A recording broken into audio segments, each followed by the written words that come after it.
বিধানসভা লোকসভার পর কালীঘাট কমিটিতেও ভাঙন। মমতা বন্দ্যোপাধ্যায়ের তৈরি করা কমিটি থেকে দুই তৃণমূল নেতা পদত্যাগ করলেন। পূর্ব বর্ধমান জেলার সভাপতির পদ থেকে রবীন্দ্রনাথ চট্টোপাধ্যায় তিনি ইস্তফা দিয়েছেন এবং পশ্চিম মেদিনীপুরের সাধারণ সম্পাদকের পদ থেকে ইস্তফা দিয়েছেন প্রদীপ সরকার।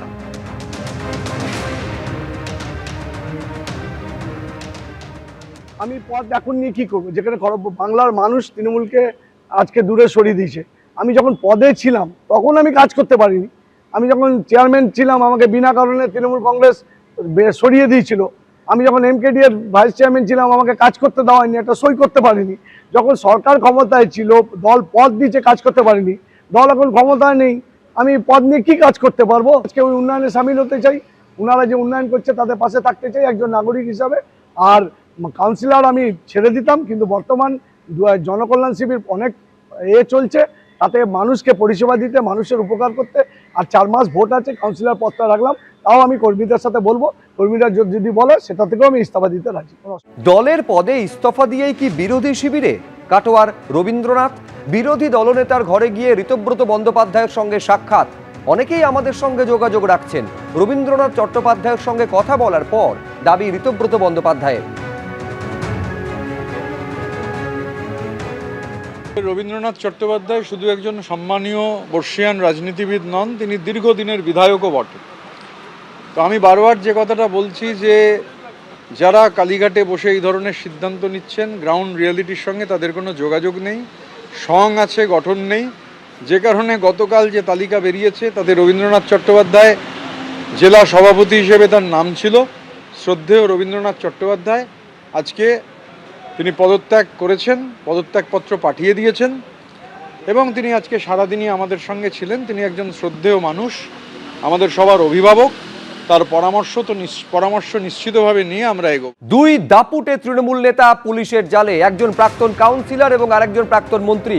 একজন 108 নম্বর ওয়ার্ডের প্রাক্তন কাউন্সিলর একেবারে সুশান্ত ঘোষকে গ্রেফতার করা হয়েছে পুরী থেকে, এবং আরেকজন দেখতে পাচ্ছেন ফুলবাগানে তার বাড়ি থেকে প্রাক্তন মন্ত্রী, প্রাক্তন উত্তরবঙ্গ উন্নয়ন মন্ত্রী, তাকে গ্রেফতার করা হয়েছে তার ফুলবাগানের বাড়ি থেকে। কোচবিহার জেলা পুলিশ এসে গ্রেফতার করেছে উদয়ন গুহকে এবং কলকাতা পুলিশের এসটিএফ পুরী থেকে গ্রেফতার করেছে সুশান্ত ঘোষকে।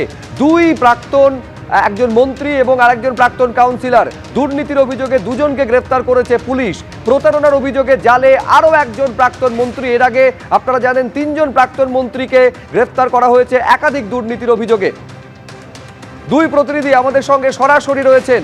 আমি শুরুতে যাব দুই প্রতিনিধি, একদিকে যেমন উদয়ন গুহর গ্রেফতারি নিয়ে আমাদের প্রতিনিধি অনির্বাণ বিশ্বাস বলবেন এবং অন্যদিকে প্রাক্তন কাউন্সিলরের গ্রেফতারি নিয়ে সন্দীপ সরকার আমাদের সঙ্গে রয়েছেন। কিন্তু আমি শুরুতে অনির্বাণ এইটা তোমার থেকে জানতে চাইবো, ফুলবাগান থেকে গ্রেফতার করেছে কোচবিহার জেলা পুলিশ, ঠিক কি অভিযোগ, কিভাবে তাকে গ্রেফতার করলো পুলিশ? শুভজিৎ, তোমাকে প্রথমে জানিয়ে রাখি যে একটি প্রতারণার মামলায় কিন্তু গ্রেপ্তার করা হয়েছে প্রাক্তন উত্তরবঙ্গ উন্নয়ন মন্ত্রী উদয়ন গুহকে। এবং তুমি জানো যে উদয়ন গুহর বিরুদ্ধে কিন্তু কোচবিহারে একাধিক অভিযোগ রয়েছে এবং যে অভিযোগে গ্রেপ্তার করা হয়েছে সেটা কিন্তু একটি প্রতারণার মামলা। এবং এই প্রতারণার মামলা কিন্তু 3টি ধারা রয়েছে, প্রতারণার পাশাপাশি বিশ্বাসভঙ্গ এবং অপরাধমূলক ষড়যন্ত্র। ফলত যে মামলায় আজকে কোচবিহার পুলিশ একেবারে ফুলবাগানের বাড়ি থেকে উদয়ন গুহকে গ্রেপ্তার করেছে এবং গ্রেপ্তারের পরই তাকে ফুলবাগান থানায় নিয়ে যাওয়া হয় এবং তারপরই সেখান থেকে কিন্তু আজই রওনা দিয়ে দেওয়া হয়েছে কোচবিহারের উদ্দেশ্যে। এখনও পর্যন্ত এই মুহূর্তে আমাদের কাছে খবর যে মালদা ক্রস করে গিয়েছে উদয়ন গুহকে নিয়ে কোচবিহারের এই পুলিশের টিম এবং আজ রাতের মধ্যে কিন্তু তারা কোচবিহার পৌঁছবে, অর্থাৎ মধ্যরাতে গিয়ে পৌঁছবে, এমনটা কিন্তু আমরা জানতে পারছি। ফলত বুঝতেই পারছো যে প্রাক্তন উত্তরবঙ্গ উন্নয়ন মন্ত্রী উদয়ন গুহ তাকে গ্রেপ্তার করা হয়েছে এবং তার নামে কিন্তু একাধিক অভিযোগ রয়েছে।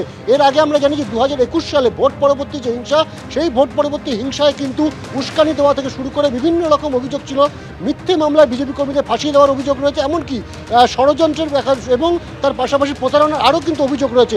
ফলত উত্তরবঙ্গ উন্নয়ন মন্ত্রী প্রাক্তন উদয়ন গুহ তাকে আজকে নিয়ে যাবে পুলিশ একটি নির্দিষ্ট মামলা, প্রতারণার মামলা। কিন্তু যেটা মনে করা হচ্ছে যে তার নামে যেহেতু আরও ভুরি অভিযোগ রয়েছে, সেই সমস্ত অভিযোগেরও কিন্তু তদন্ত একই সাথে শুরু হবে পরপর, এমনটাই কিন্তু মনে করা হচ্ছে।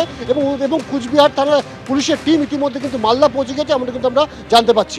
এবিপি আনন্দ, এগিয়ে থাকে, এগিয়ে রাখে।